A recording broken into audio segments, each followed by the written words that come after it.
And just to make sure, since I'm an Alpine fan and I drag everybody down with me, whoever wins next for McLaren is going to tie Charles Leclerc for wins and career wins. Okay. So look, I'm right there with Junior. If we're going to go down this ship, everybody's going down with I was having a good episode.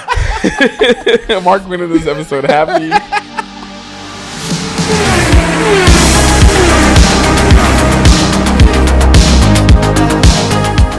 What's up, everyone? Welcome back to another episode of Around the Circuit, Apollo Media's Formula One podcast. As always, I'm Junior, joined by my boys Mark and Ivan. We're here to talk about the Austrian Grand Prix, probably the worst race of the season so far.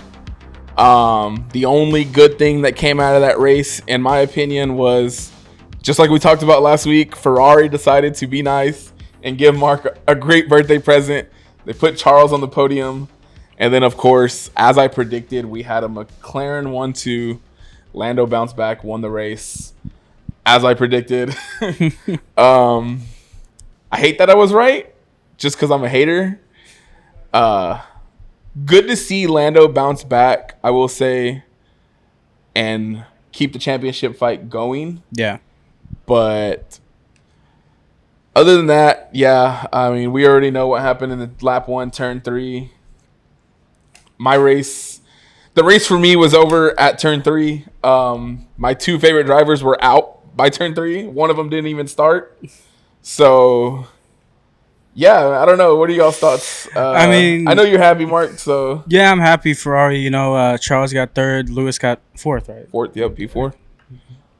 Memories hazy. Yeah, I mean, obviously, I want Max to do good. I want this championship fight to be alive between the McLaren boys and Max Verstappen. But, unfortunate, Kimi just made a rookie mistake. Yeah. I think he just braked way too late. Yeah. Tried to find an out and, unfortunately, right into Verstappen.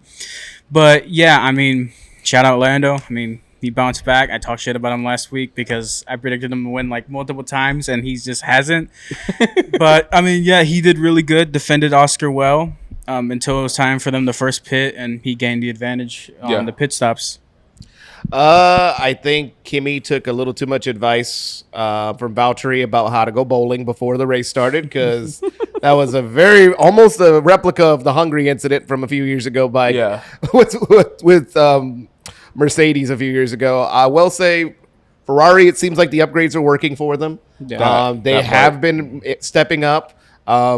Lewis does have a streak of podium finishes when it comes to Silverstone that I was really, really worried that I don't know if it can continue. There may be hope still for that for next week. But still staying on this race. Ferrari did as much as they could. Little upset that they didn't really want to listen to Lewis, because I think there was a chance that he could have passed Charles, or at least, I mean, if you're not going to be fighting the McLarens, at least let the Ferraris fight it out, like give them a shot at trying to fight it out. Mm-hmm. Besides that, I think it was great. Lando really showed that, he was able to keep the pace down. Oscar gave everything he had for the first half of that race. Yeah. Until he had a run-in with his former team that we're going to talk about later that kind of mucked up his race for him, and then Lando is now at 7 wins, so he tied Oscar now. They're both tied again in career wins to 7 apiece. And just to make sure, since I'm an Alpine fan and I drag everybody down with me, whoever wins next for McLaren is going to tie Charles Leclerc for wins and career wins. Okay. So look, I'm right there with Junior. If we're going to go down this ship, everybody's going down with I was having a good episode. Mark went into this episode happy.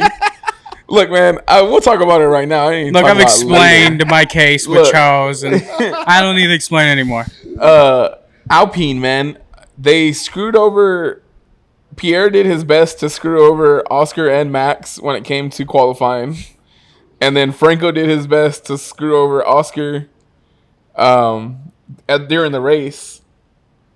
Alpine was riding the struggle bus, and I don't know if it was just bad luck or that was I know it wasn't their intention, but it seemed like that was their goal, is to say, screw it, we ain't doing anything. We're bringing as many people down with us as we can, because Pierre made it to Q3, and then that spin out, I think they said, Oscar had a shot at pole, and then I think they said if Max would have been able to finish his lap, he would have finished P3. it's not pole, and he's probably not happy with that. But Yeah. it's better than P7. And if Yeah. he's P3, he don't get taken out by Kimi. So I don't know, man. I just like Ivan said. I mean, I guess a good note is that Ferrari, their upgrades did look like they were working. They looked faster than Mercedes this weekend. Granted, it was only George out there, but they did look faster than him. They were in like no man's land. You had Oscar and Lando at the front. There was like a 15-second gap, and then there was the Ferraris. Yeah. And they had like a 5-second gap between the two of them.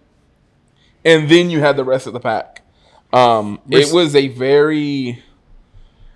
Like, the most fighting we saw was between the two McLarens, and then shout out Gabby, got his first points.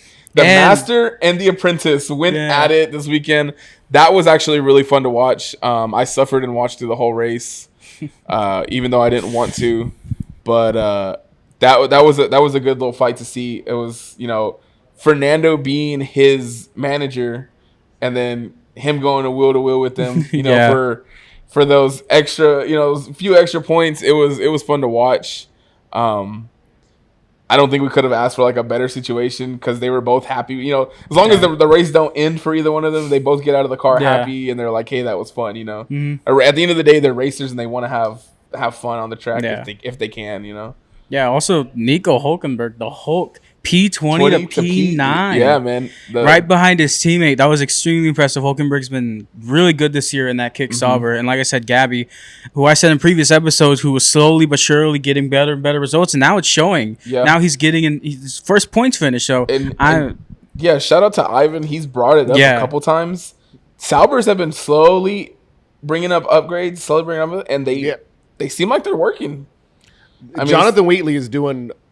He might be team principal of the year so far, or up there with them. Like to turn that team around from the way they were last year, to get them doing. First off, the pit stops was something that was hard enough, but like on track and in the pit lanes to get both of those done in like 7 or 8 races times to get all that stuff handled.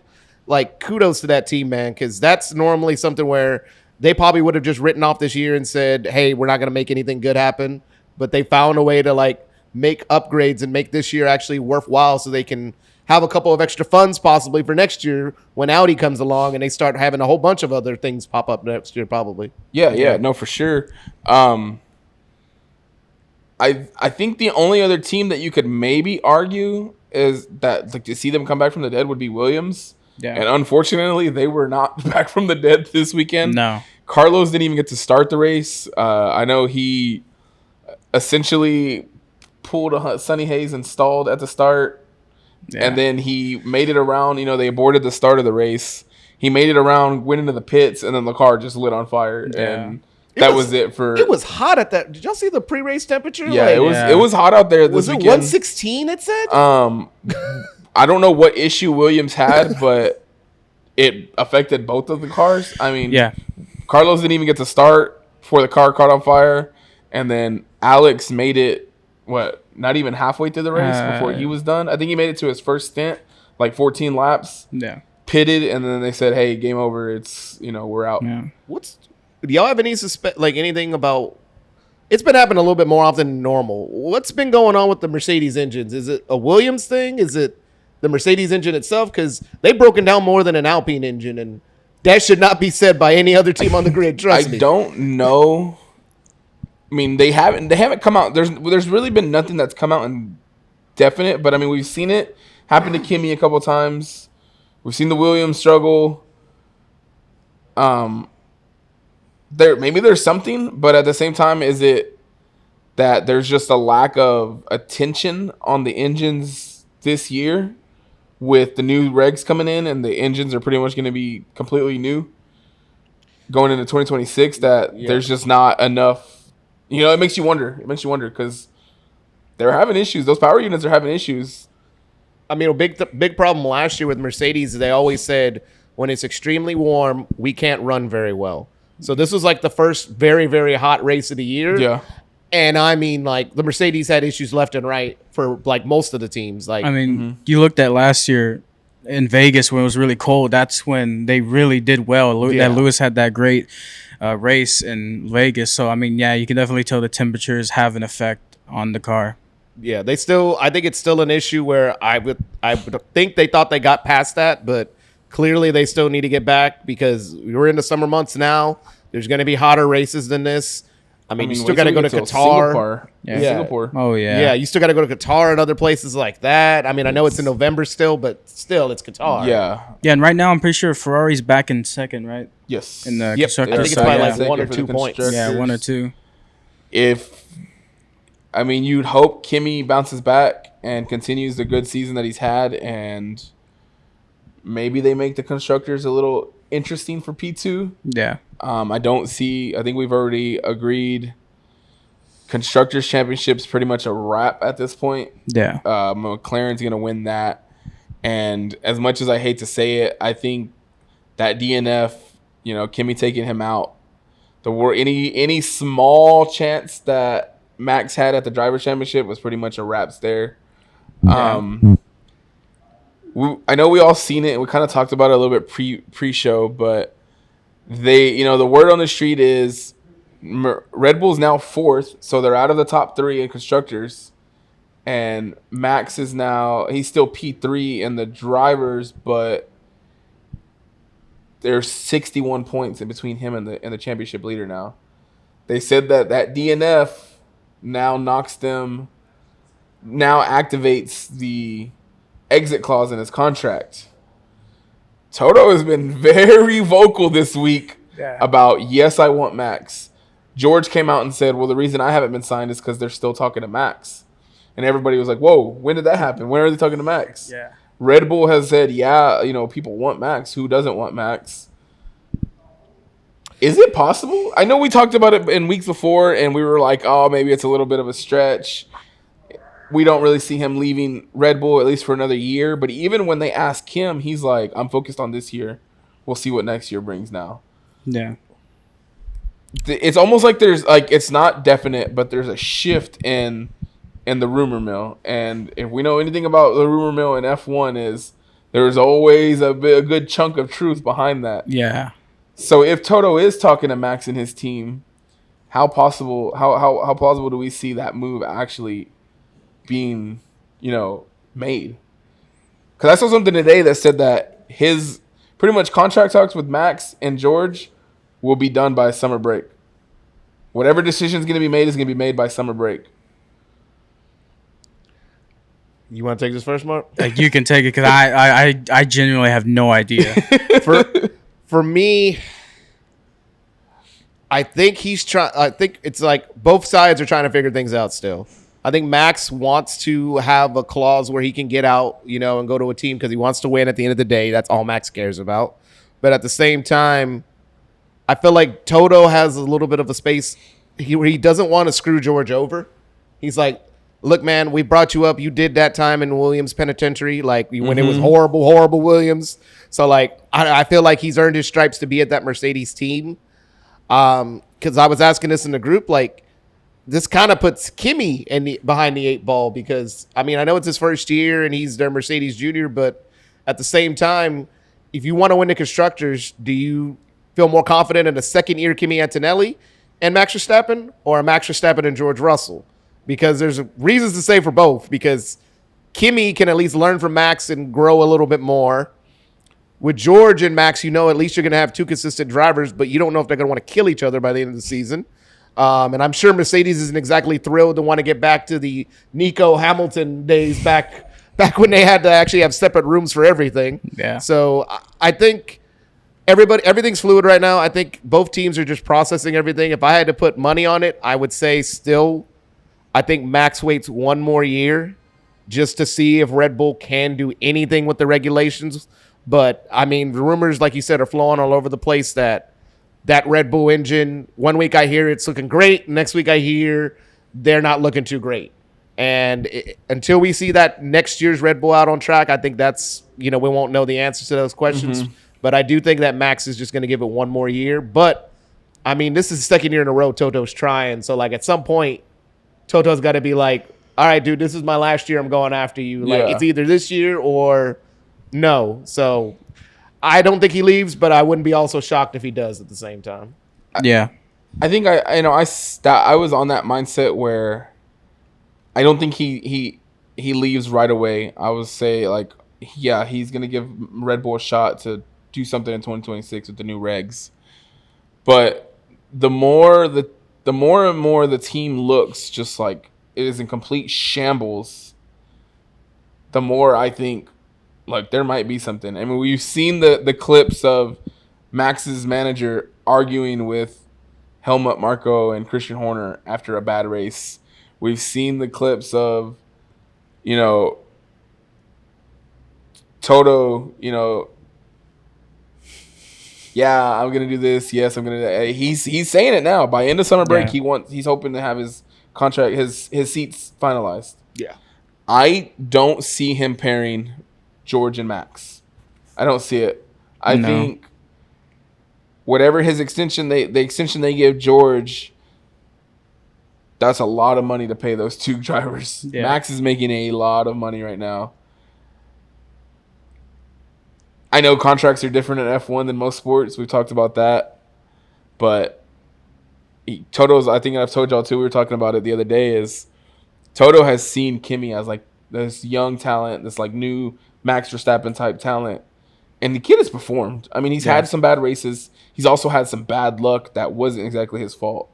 So I think this week was probably one of the biggest rookie mistakes he's had. He just made a late move, caused an incident, ended his race, ended Max's. He faces the grid penalty going into Silverstone this weekend now. But I mean, he really hasn't. As a rookie, you really can't ask much more from him. He's already been on the podium. He's only going to get better, in my opinion. He's not going to get worse. He's only going to get better. So do you want to keep riding with the guy that has won 4 times in his career over the last few years? And yeah, he was teammates with Lewis Hamilton. It's a little hard to keep up with at times, but I don't know. I think if he gets the chance to do it this year, Toto Wolff absolutely signs Max going into 2026. The decision is just going to come down to how much does Max. I mean, we know Max. All he cares about is winning. He even said it after qualifying Saturday. He's like, yeah, they would have put me in P3, but I'm only looking at P1. I don't only care if I'm getting pole and winning. Red Bull don't look like they're gonna be there. And you look at they're losing the Honda engines next year. Yeah, there's a big question mark around that team going into next year. And does Max really want to deal with another year of failing engines and coming in, P6, P7, P4 on a regular basis like he did, the beginning of his career, or even lower, like he did at the beginning of his career? He's already won 4 championships in a row. He's not going to want to go back to. Yeah. So I don't know. It's hard to say, but I think if Red Bull continues this trend of just being terrible, then yeah, I don't think Max sticks around. Even though he has said that he would like to give them a year in the new regs. I mean, you look at what's happening to Yuki. You can't help but feel bad for him because it's not. Yeah, he had the penalty and he came in pretty much dead last after the 4 DNFs, but the dude had no pace. He had no, he just a complete night and day from him at VCarb and then here. And you've seen it happen to Checo, Liam, and now Yuki. There's no way all 3 of them are just that bad of drivers. No. It's just not possible. That car is terrible.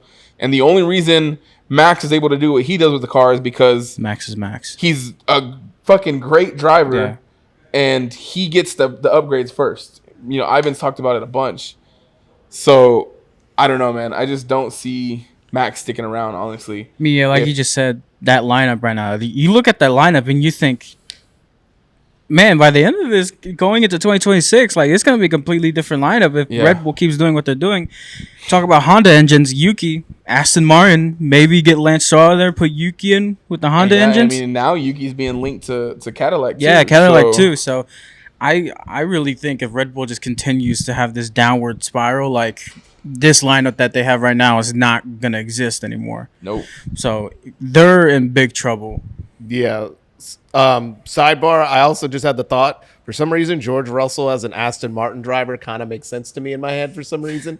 He seems like an Aston Martin kind of guy, but at the same time, so I was talking about this with Mark pre-show. So I hope his string of luck changes, but at 3 out of the last 5 races, Kimi hasn't been able to finish a race. I know 2 of them were due to like engine faults and throttle issues, and then this one was a collision, but also I know Mercedes is one of those teams, kind of like a Ferrari, where they just want to finish as high up on the construction standing as they can as possible. So when you have a team like that, if Kimi's string of bad luck tends to continue, you got to start asking if, Toto's going to ask questions, because if it's only the 2 Williams and Kimi's engine that keeps doing this, maybe it has to do something with the user using the engines. Because I did notice George somehow has avoided all these engine issues. And I know George obviously is a veteran, and same thing with Carlos over there and them at Williams and Alex, but at the same time, that Williams is nowhere near what a Mercedes can do, so I can give them a little bit of benefit of the doubt. With Kimi, if they keep coming up, I would start asking questions, but so far, it's just a string of bad luck for him. Yeah, and I think we got to think too is Toto's not Christian. He's not going to rip a driver out of the seat after one season or after, like 4 races. Yeah. He's going to give him another shot, and he's, like I said, he's a good driver. I think it's just really going to depend on Max. And I say that not as just like, the sport revolves around Max. I think if Max leaves Red Bull, that puts the rest of the grid that doesn't have 2 legit drivers like McLaren and Ferrari into just a frenzy. Because now there's 2 seats open at Red Bull, because we know Yuki's not sticking around another year. Yeah. There's 2 seats open at Red Bull if Max leaves. There's 2 seats open at Cadillac. There's at least 1 seat open at Alpine, because we know Franco and Jack probably aren't coming back next season in that seat anyways. I mean, like we've seen, Valtteri Bottas, Checo Perez, Alpine been in talks with them. Yep. Potentially replace Franco, like right now, in the middle of the season again. So I mean, that Alpine seat that's tough. There's a long list of names being linked to Cadillac now. We've talked about it in the past. Checo, now Yuki, Bottas. I mean, there's Dragovic and F2. I mean, at first it looked like the Cadillac, like it was simple. Like they had like 3 drivers that were like, oh yeah, they're definitely like. Now it's like, okay, there's 5 drivers out there that you could potentially get. It's getting interesting. It's getting interesting real fast on where these seats go, and I think Max leaving Red Bull would send just a frenzy amongst all those open seats, because who wants to go race for Red Bull? Yeah, it's an F1 seat, but we see where Red Bull's at. Those seats are open. You already know Hadjar. Yeah. Hadjar, he's been vocal and said he don't want the parent team. He wants to stick it out at VCARB for at least another year, just to make sure he's ready personally. Yeah. And his team has said it. The team principal for VCARB has said, hey, we don't want to send him yet. Things could get interesting really fast. Yeah. Really fast. And that all comes from just one crash at Red Bull Ring. Yeah. One crash. One crash. Yep. Man, I gotta, as hard as we've been on him though, talking about VCARB, gotta give Liam Lawson his flowers. Yeah. His best finish in F1 yet, finished P6. He avoided avoided everything that he could, put his head down, had his race. Had a great qualifying. I mean, he out-qualified Max. Thanks, Pierre Gasly. And finished the race. Didn't lose any positions. Just did his... I mean, initially he did lose position to Max. Yeah. Because Max had that great start, and then Kimi made sure that Liam got his spot back. Yeah. So, after turn 3, I mean, he really didn't lose anything, and... Like I said, we've been hard on him since the season started. Yeah. We've talked a lot of mess about Liam and the kind of driver he is. But we got to tip the hat, give him his flowers, because he had a great race, man. Great race, and good for him. He needed that, I think. Yeah, I've always liked Liam. It's just the situation he was in at Red Bull, what had happened previous season. Obviously, that's why I dogged on him. But, great result for him. Qualifying was really important for him going into that race, as we see now. stayed P6, got his best points yet. So I mean, yeah, shout out to Liam Lawson. He may accidentally have had the most comfortable position at Red Bull now, because I'm pretty sure he is set for that team next year no matter what. They are going to more than likely, as long as Hadjar doesn't like DNF the rest of the year, going to try to promote Hadjar. And somebody's going to need to teach Arvid Lindblad what to do next year in Formula One for his first year. So somehow, some way, despite losing his seat early in the season only after 2 races, he may have the most comfortable seat in all of Red Bull because, trust me, Isaac does not want to go to Red Bull right now, probably. Yeah. So he's probably the one that's like, you mean I get to stay at the faster of the 2 Red Bull teams and I could just chill here? Yeah, I'm cool. I'm chilling. I think Isaac finishes there this season, obviously, but I don't think he's going to have a choice. He's either going to have to go race with Oracle or stay home. That's what I was about to say. Season. Next season, we'll probably see him at the parent team racing for Red Bull Racing. Arvin, they've jumped through hoops to get him his super license. They've got the exemption. I think as well as he's been doing in F2, he definitely comes up and fills in a spot at VCarb. Like Ivan said though, I don't know what Liam does. I mean, I've said it before. I didn't think he would finish. I think he would finish this season. Hell, I even said that he might not finish the season, but I think if he continues doing well like he did this weekend, he finishes the season and he gets to keep his seat next year. It's, he's still technically a rookie.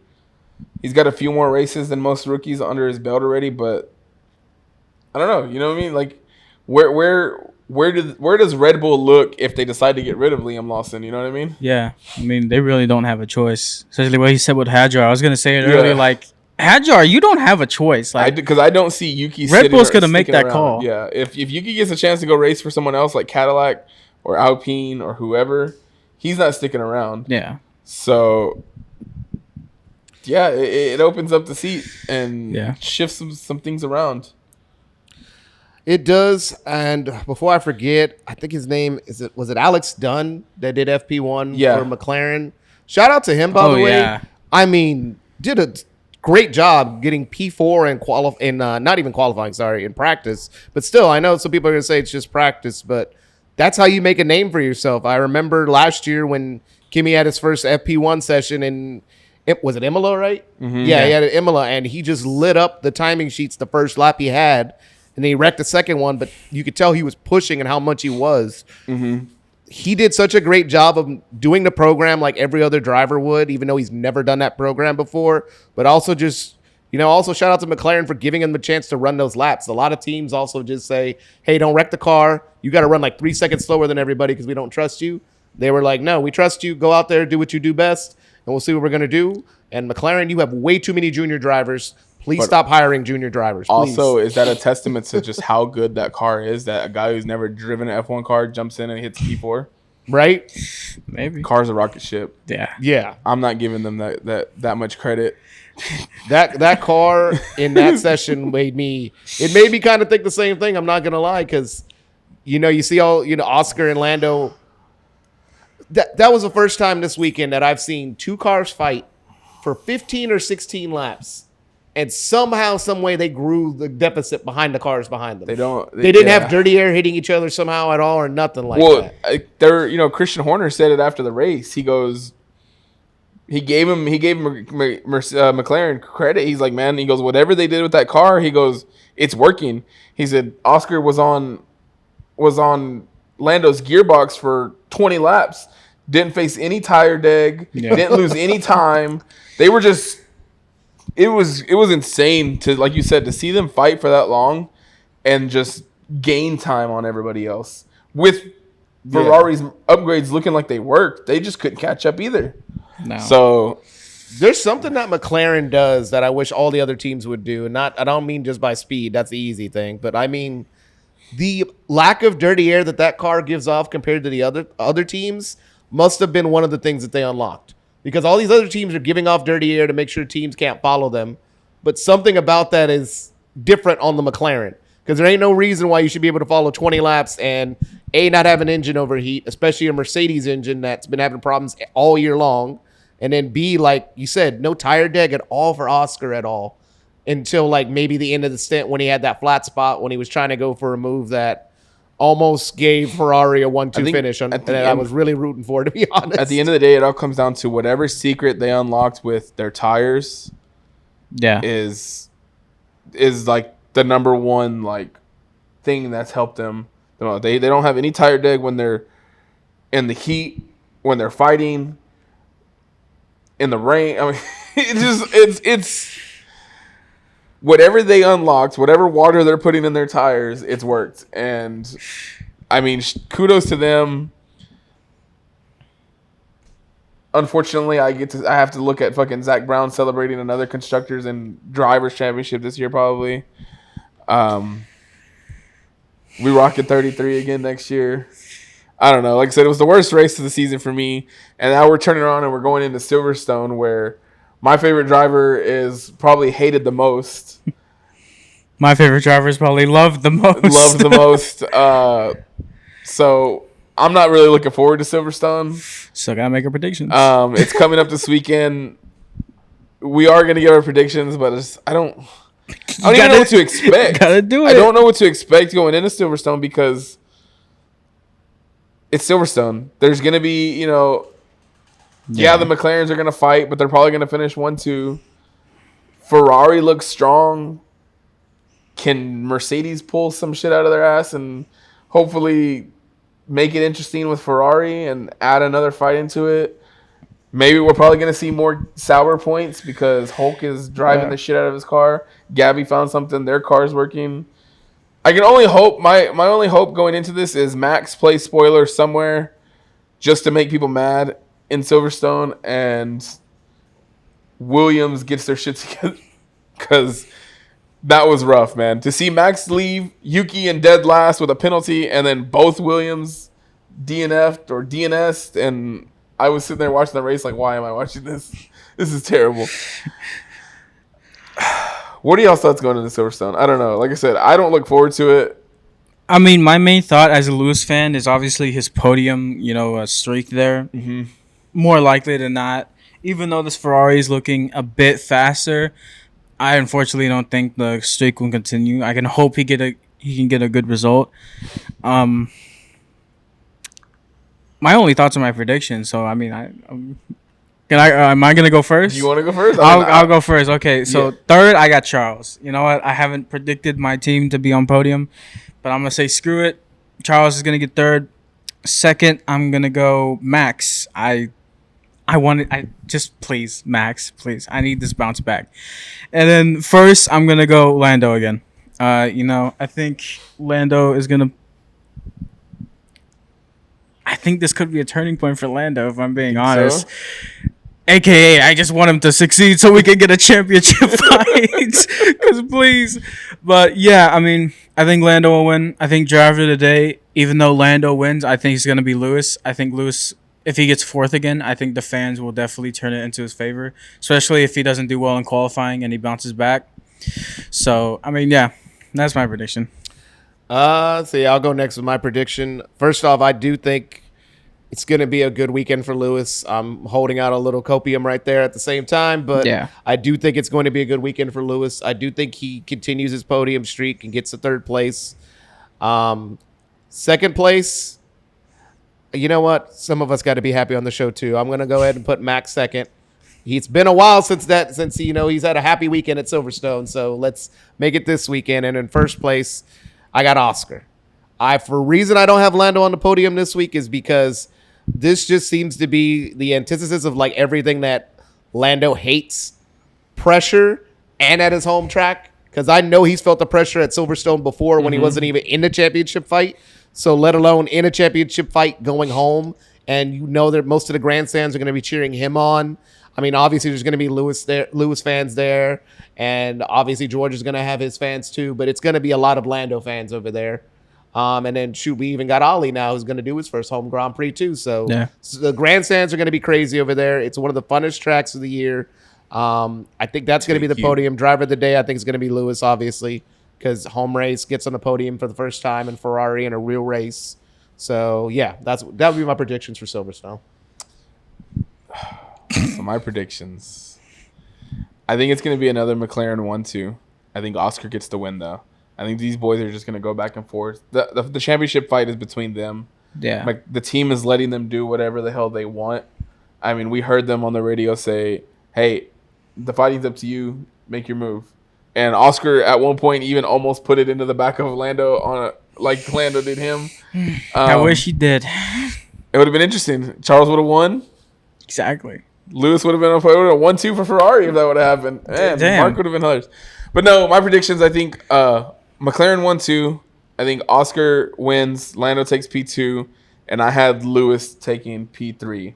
Like I said, home races have not been good this season. And if anything proved it, it was Red Bull's shit show last week at the Red Bull Ring. But I think if anybody can beat out the home race curse this season, it's Lewis. I think the car is too fast for Lando to do anything worse than P2 unless he puts it into the wall or something. You know what I mean? And not saying that's what I hope happens. I'm saying there's no way he doesn't get P2, at least P2, unless he just has a very bad mistake and DNFs. Driver of the day is going to be Lewis, I think, especially if he finishes podium. So we all get a point if we win this week. Right. Hey, is what it is.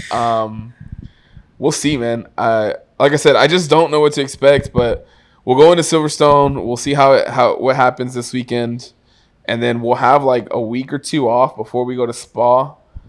It's one of my favorite tracks on the calendar, and then we'll go into summer break. So, yeah, we're going halfway through the season. This is race 12, right? Yeah, like that, man. Just like that, season's halfway almost done. You know, at the end of this weekend, the season will be halfway done, and championship fights are pretty much almost done, maybe. Probably, yeah. At least for constructors. But the fight any last thoughts, boys? The fight between second through 10 will still be there at least. But yeah. for me, my last thoughts is, and I'm trying not to crash out here, Oscar Piastri, you're a great driver, buddy. But look, you won the war with Alpine already, brother. There is no need to be dragging our name in the mud anymore. We're already in the mud right now, brother. We don't need any more, no more from you. If y'all don't know what I'm referencing, Junior saw it and talked to me about it earlier too. About what did he say? Alpine found a way to screw me at the end of the day. Even after all these years, Alpine still find a way to fuck me. And for the context of the situation, Oscar was a reserve driver for Alpine, was promoted by Alpine, but he already had a contract with McLaren that he signed behind their back because he didn't think he was going to get promoted when Fernando got bought back to Alpine for the fourth time. And ever since then, it's been opposite trajectories for both. Alpine's been going down. Oscar's just been going up. So, brother, you won the war. You are at a better team. You're a constructors champion, and you looking like you could possibly be a world drivers champion. Please let my team die in peace over here with our Alpine engines. And when we drive Mercedes engines, then maybe we can make a comeback next year. I got nothing. That was pretty good. All I'm hoping for is a bounce back from Max and Kimi and hopefully Williams. Yeah, y'all predicted if Lewis gets a podium, I mean, I'll be ecstatic. Yeah, I think Mark will be happy. I'll be jumping for joy in this chair next looking episode. Like they're doing good. As always, thanks for watching, guys. Make sure to like the video, subscribe to Apollo HOU. Shout out our sponsors, Big City Wings, Apollo's Wing Joint, Houston's Wing Joint, and Zing Zang, Zang Responsibly, America's #1 Bloody Mary mix. As always, we're around the circuit. Join us next week. We'll wrap up Silverstone and whatever happens this weekend. And then, yeah, we'll get ready to head into the summer break right before, right after Spa. Yep. We'll see you next week. We're out. See you.